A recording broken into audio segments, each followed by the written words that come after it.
किराएदार बेटा। उठ जा नालायक, सुबह के 8 बजने को है। तुझे एग्जाम नहीं देना क्या? थोड़ी देर और सोने दीजिए ना पापा। तू उठता या फिर मैं तेरे ऊपर पानी फेंकू? रोज गधों की तरह सोता रहता है, पेपर की कोई टेंशन ही नहीं है। और एक हमारा समय था जब हम पेपर में फेल होने के डर से रात भर पढ़ा करते थे, सो ही नहीं पाते थे। तो क्या आप वापस का बदला मुझसे लेंगे? 15 मिनट बाद उठ जाऊंगा, आप प्लीज जाइए, मुझे डिस्टर्ब मत कीजिए। इतना कहकर रौनक रजाई ढककर फिर से सो जाता है। तू ऐसा नहीं मानेगा, रुक मैं अभी पानी लेकर आता हूँ। बस फिर क्या था, इतना कहकर वो भागते हुए बाथरूम में जाते हैं और पानी की एक बड़ी सी बाल्टी लाकर रौनक के ऊपर फेंक देते हैं। पानी पड़ते ही रौनक झट से उठ जाता है। ये आपने क्या किया पापा? अब तू उठेगा नहीं तो यही करना पड़ेगा ना। वैसे थैंक्स डैड, आपके कारण ना अब मुझे नहाने की भी जरूरत नहीं पड़ेगी। चलिए अब आप माँ से बोलकर मेरे कपड़े निकलवा दीजिए, तब तक मैं ब्रश कर लेता हूँ। वैसे कल ना आप एक काम और करना, नहलाने के साथ साथ मुझे ब्रश भी करवा देना। ये ब्रश करने में ना मुझे बहुत आलस आता है। रौनक की बातों से अरविंद का मुंह खुला का खुला रह जाता है। वो अपनी पत्नी कमला के पास जाता है और रौनक की हरकतों के बारे में बताता है, जिसे सुन उसकी पत्नी हंसने लगती है। तुम अपने बेटे को समझाने के बजाय हंस रही हो। रौनक बच्चा है, धीरे धीरे सुधर जाएगा, अब क्यों उसके पीछे पड़े रहते हो? अभी नहीं सुधरेगा तो कब सुधरेगा? 10वीं क्लास में है रौनक, वो अब कोई बच्चा नहीं रहा। अरविंद के इतना बोलते ही वहां रौनक भी आ जाता है। क्या डैड, मैंने आपको एक काम दिया था, वो भी नहीं हुआ आपसे। अरे क्या हुआ बेटा? माँ, मैंने डैड से बोला था कि वो आपको बोलकर मेरे स्कूल की यूनिफॉर्म निकाल दे, लेकिन मेरे पीछे पड़ने के अलावा इनसे एक काम ढंग से नहीं होता। देख रही हो कमला, देख रही हो अपने लाडली को? अरे आप चुप रहिए जी। चलो बेटा, मैं तुम्हें कपड़े निकाल कर दे देती हूँ बस। ऐसे ही साल पर साल बीतते जाते हैं, लेकिन रौनक के रवैये में कोई बदलाव नहीं आता। वो पहले से भी ज्यादा आलसी और पूरी तरह अपने माता पिता पर निर्भर हो जाता है।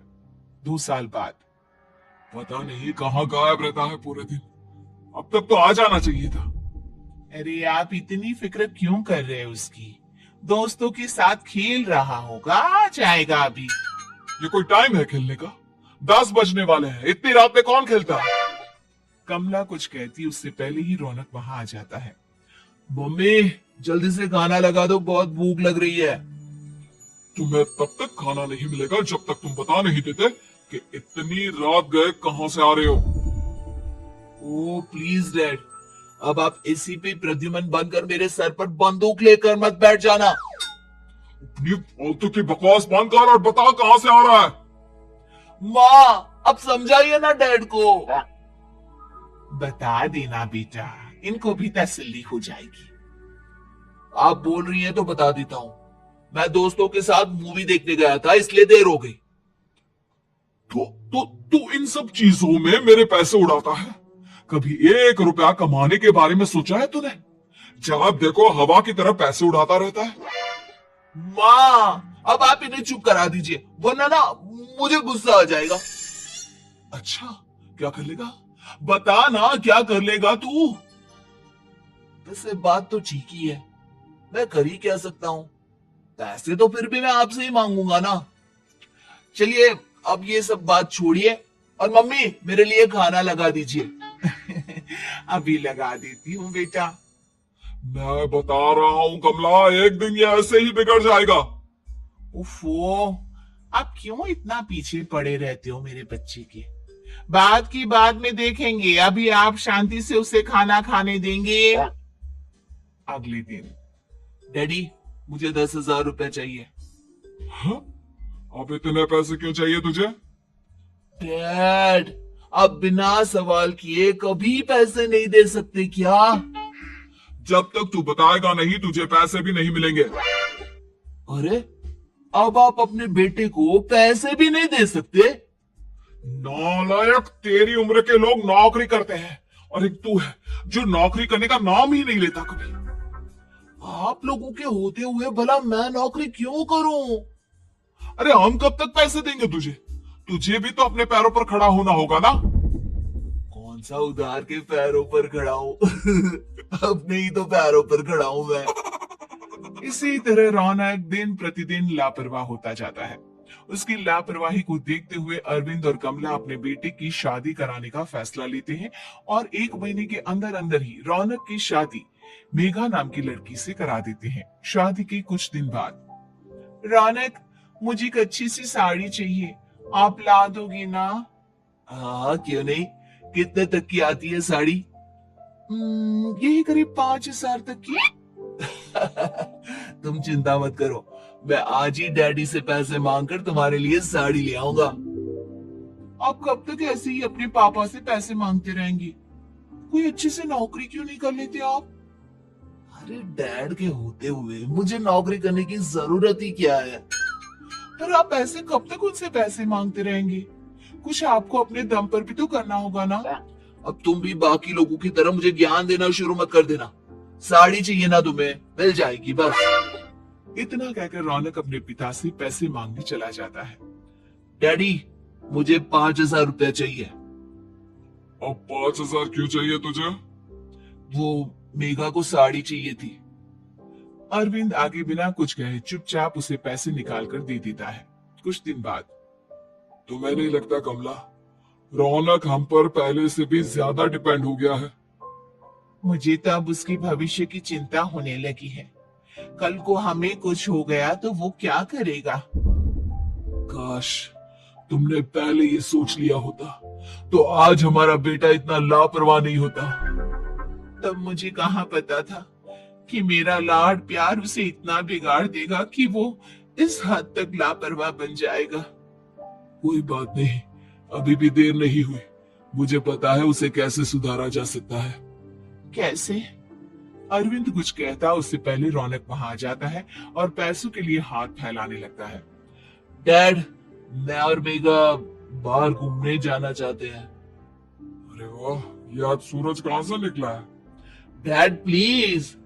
अच्छा चलो अब मुद्दे की बात करो। मुझे अब 25,000 चाहिए। अब तुम्हें 1 रुपया भी नहीं मिलने वाला। अगर तुम्हें पैसों की इतनी ही जरूरत है तो कोई ढंग की नौकरी कर लो। मम्मी, आप कुछ कहिए ना डैड को। बेटा, वो गलत क्या बोल रहे हैं? ये सब हम तेरे भले के लिए ही तो कर रहे हैं। मम्मा, मैंने बताया ना आपको, मुझे नहीं करनी कोई जॉब वॉब। तो ठीक है, निकल जाओ हमारे घर से। तुम्हारे जैसे लोगों के लिए मैंने ये घर खड़ा नहीं किया है। जितना ये घर आपका है ना, उतना ही मेरा भी है। मैं कहीं नहीं जाने वाला। जाना तो पड़ेगा ही तुझे, क्योंकि अब मैं तेरा कोई भी खर्चा नहीं उठाने वाला। ठीक है, मत उठाइए मेरा खर्चा, मैं अपने दम पर भी जी सकता हूँ। तू बेशर्मों की तरह अब तक यहाँ क्यों खड़ा है? अपना सामान ले आओ, निकल जाए यहाँ से। रौनक पैर पटकते हुए वहां से चला जाता है। घर से निकालना जरूरी है क्या उसे? बिना पैसों के कौन रखेगा उसे किराए पर? अगर उसका भविष्य सुधारना है तो हमें अपने दिल पर पत्थर रखकर ये कदम उठाना ही होगा। दोनों बात कर रहे होते हैं कि रौनक अपनी पत्नी के साथ एक बड़ा सा बैग लेकर घर से निकल जाता है, लेकिन घर से बाहर उसे कोई भी मुफ्त में अपने घर किराए पर नहीं रखता। अंत में थक हार कर वो फिर से अपने घर चला जाता है। क्या हुआ? थोड़ी देर पहले तो दहाड़ते हुए घर से निकला था, अब क्या हुआ? नहीं रखा ना किसी ने तुझे किराए पर? डैड प्लीज, मैं कुछ दिनों में कोई अच्छी सी नौकरी शुरू कर दूंगा। आप तब तक तो हमें रख लीजिए प्लीज। सुबह से रात हो चुकी है लेकिन कोई हमें रखने को राजी नहीं है। अब आप ही बताइए, इतनी रात को मैं मेघा को लेकर कहाँ जाऊंगा? ठीक है, बहू की वजह से मैं तुझे घर पर रख रहा हूँ, लेकिन तू इस घर में एक बेटे की नहीं बल्कि एक किराएदार की हैसियत से रहेगा। 3 महीने है तेरे पास। इन 3 महीनों के अंदर अंदर मुझे तेरी पहली तनख्वाह हाथ में चाहिए, समझ गया? पक्का डैड, इन 3 महीनों के अंदर अंदर तो कोई बढ़िया सी नौकरी ढूंढ ही लूंगा मैं। ऐसे ही धीरे धीरे समय बीतने लगता है और अरविंद के दिए 3 महीनों में से 2 महीने बीत चुके होते हैं। पापा जी ने हमें 3 महीने दिए थे, जिसमें से 2 महीने तो बीत चुके हैं। अब ये आखिरी महीना बचा है। अरे तुम चिंता मत करो, आज मेरा ना 2 जगह इंटरव्यू है, दोनों में से कहीं ना कहीं तो जॉब लग ही जाएगी। अच्छा, all the best. Raunak interview के लिए निकल जाता है, जिसके बाद शाम में रौनक घर आता है। कैसा गया इंटरव्यू? आपकी नौकरी लगी या नहीं? अरे पहले सांस तो ले लेने दो अच्छे से। बताइए ना, मुझसे तो जरा भी इंतजार नहीं हो रहा है। वो दरअसल बात यह है कि मेरी नौकरी तो लग चुकी है, लेकिन पैसे बहुत कम है। कितने पैसे हैं? 15,000। इतने में अरविंद और कमला मिठाई का डिब्बा लेकर आ जाते हैं। बधाई हो बेटा। हम जानते थे तेरी जॉब जरूर लगेगी। लेकिन मेरी सैलरी बहुत कम है मम्मा। कम है तो क्या हुआ, धीरे धीरे बढ़ जाएगी। हाँ बेटा, हम तो बस चाहते थे कि तू अपने पैरों पर खड़ा हो जाए। मतलब अब आप मुझे घर से नहीं निकालेंगे? नहीं, ये सब हमने तुझे जिम्मेदार इंसान बनाने के लिए किया था। Thank you mummy papa. अगर आप दोनों ऐसा नहीं करते तो मुझे कभी अपनी जिम्मेदारियों का एहसास तक नहीं होता। आज आपने मुझे सिखा दिया कि इंसान का अपने पैरों पर खड़ा होना भी जरूरी होता है। इतना कहकर रौनक झट से अपने माता पिता के गले लग जाता है और अपनी कमाई की पहली तनख्वाह वो अपने माता पिता के हाथ में सौंपता है। इस तरह रौनक एक गैर जिम्मेदार व्यक्ति से एक जिम्मेदार व्यक्ति बन जाता है।